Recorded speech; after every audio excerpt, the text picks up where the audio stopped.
Hey, what's up guys? Everything Apple Pro here. I'm a little behind on the news, do apologize. I'm just now feeling better, so let's get into it. We've got the iPhone 12 mini, more details on the 2020 lineup, the iPhone 9 and the final details there from Mark Gurman, iOS 14 and the device compatibility list, which is looking really good. Also some unreleased Apple products, including their own custom-built wireless charger that's not AirPower, and the Galaxy S20 Ultra final design and leaks. So plenty to talk about here. And I actually just got back from an unreleased Tesla product event, and I had a chance to sit down with their engineers, even talked a little bit about our case with them. That was super interesting to get some insight from people that have been in the industry for quite some time in a completely different one.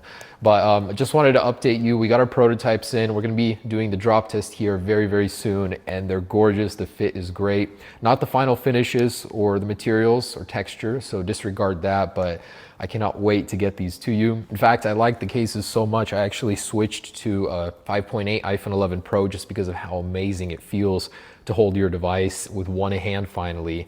And this case allows you to do that more comfortably than any other that I found. But okay, I'd like to start with a custom housing I did on the iPhone 11 Pro Max, which resembles the iPhone 12 and the iPad Pro-like design with a slab design, glass on the back, and still that iPad Pro look. It looks really cool. This took about 4 hours to swap. If you want links on that, I'll have them down below in the description.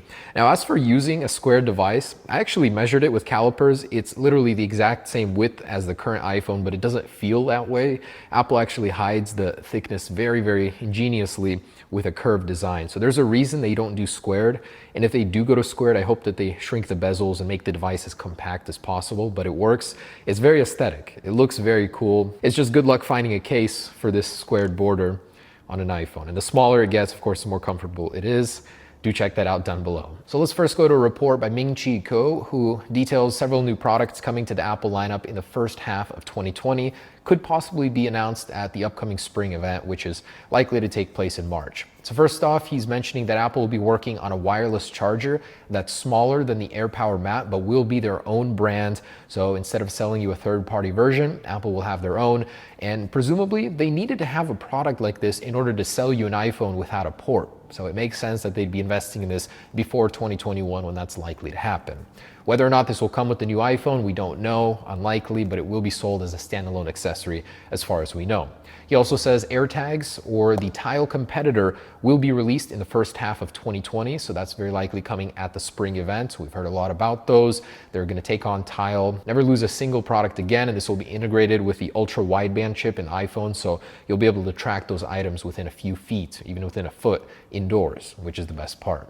Also, Apple over-ear headphones are still happening. Details are very scarce. We don't know anything about them, but they will happen in the first half of 2020. He also did mention that a new iPad Pro, the 2020 version, is coming, as well as the MacBook Pro 13-inch with scissor switch keys. And along with those iPad rumors, DigiTimes is reporting that Apple will be releasing their first ever smart keyboard that's backlit and also includes scissor switch keys for the upcoming iPad Pros. And Kuo mentions that the iPhone 9 production will most likely be affected by the coronavirus happening mainly in China right now. In fact, our production of our case is also being affected, so we're being pushed back by 5 to 10 days. So pre-orders will stay on the 20th, but when we ship will be around the end of March, early April at this point. Also, Kuo is reporting that Apple is working on an iPhone for 2021, which will be the follow-up to the iPhone 9, likely the iPhone 9 Plus. It'll be an LCD display, it'll have Touch ID, but not in the home button because it won't have one in the power button on the side.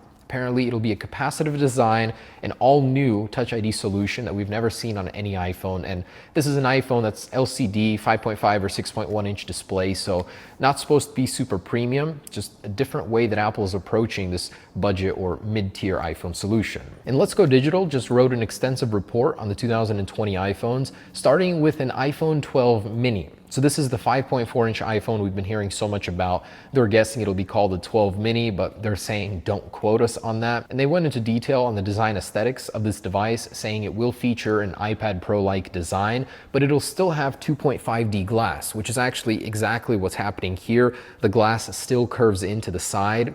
It looks a bit strange, but I feel like Apple's implementation will of course be cleaner. It does work, it gives it that bubbly appearance that we showed you earlier in renders. and if done well, it could look actually really good. In that report, they mentioned that the notch will stay. It might be getting smaller, but it will not be getting removed. Previously, they actually were on record saying that the 6.7 inch would not have a notch. It would have Touch ID built in.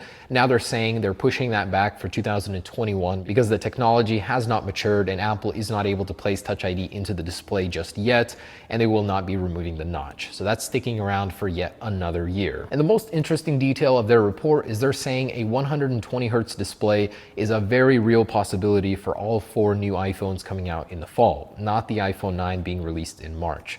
So with Samsung, OnePlus, and so many other companies adopting this display, you'd expect Apple to hop on that train pretty soon. The technology is available. Battery technology is fairly good. If they can somehow combine them and still maintain a decent battery life, I mean, I'm all in. What would happen if you combined a Cybertruck with an iPhone? You'd get the Cyberphone. Caviar, which makes extravagant, very expensive iPhones, has made this custom version, which really gets you thinking why. It seems to ruin the experience completely comfort-wise, but if you want your phone to look like Elon Musk just designed it, it's available. From the same blog, iPhone Soft, that brought you details on iOS 13, they're now bringing us details on iOS 14 and which devices it'll support. Some very good news here. They're saying that iPhone-wise, every single iPhone that currently supports iOS 13 is overwhelmingly likely to support iOS 14 as well. They're saying the SE and 6S will be supported, but within the next few months, Apple will be considering and evaluating whether or not they should proceed with running iOS 14 on these older devices. I say they're perfectly capable of it. They're running iOS 13 right now very smoothly, and I'd like to see them continue support. In fact, it's amazing just how much Apple supports older devices.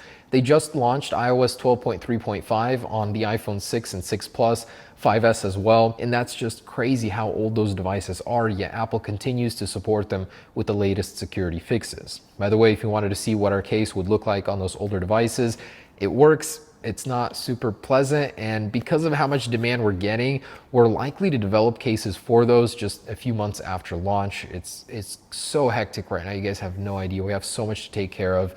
So you could use those on older devices. They won't look great. The camera is still working, not obstructed, but yeah, just so you know. On the iPad side, the iPad Mini 4 and Air 2 are apparently getting axed for iOS 14. These are A8 and A8X devices, so getting a little long in the tooth.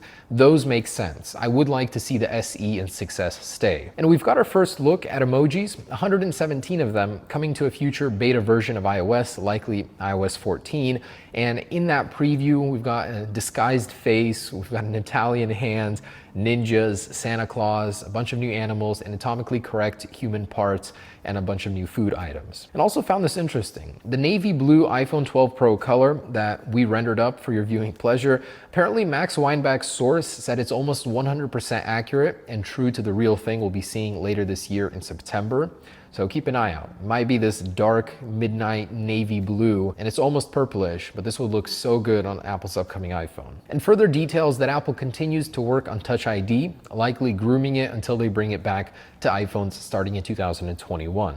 So this patent details an active area across the span of a display where you can scan your fingerprints pretty much anywhere on the surface area, which would make future iPhones way more useful than having to press your finger in just one area the entire time. And another big reason why Apple should bring back Touch ID to the iPhone, so an issue brought up by 9to5Mac, a lot of users in China right now have to remove their mask to use Face ID. Of course, you can use a passcode, but doing that every single time can get annoying. Having the option to have Touch ID or Face ID, given the circumstances, no matter where you are, what you're doing, would obviously be the best solution here. And Mark Gurman is reporting on the upcoming low-cost iPhone, which is coming out in March. Production is to begin in February. This is, of course, the iPhone 9 with the 4.7-inch display. It'll look exactly like the iPhone 8, according to the article. It'll have an Apple A13 processor, so you'll be getting quite a value, quite a punch in performance on this cheaper iPhone. We're expecting it to cost about $399, maybe $449, but definitely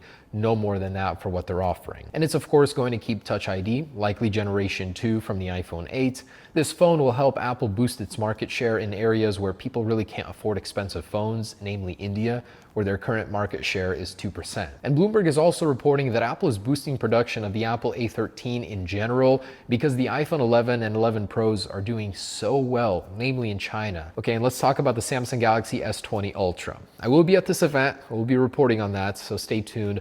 But the final design has leaked via 91 Mobiles, and it's not so bad. It aligns all of the lenses, looks a lot more uniform than I thought. It does say space zoom on the lens, and this is for the 100 times zoom with the, of course, telescope zoom that they do have inside. Coupled with digital zoom, you'll pretty much have a telescope in your pocket.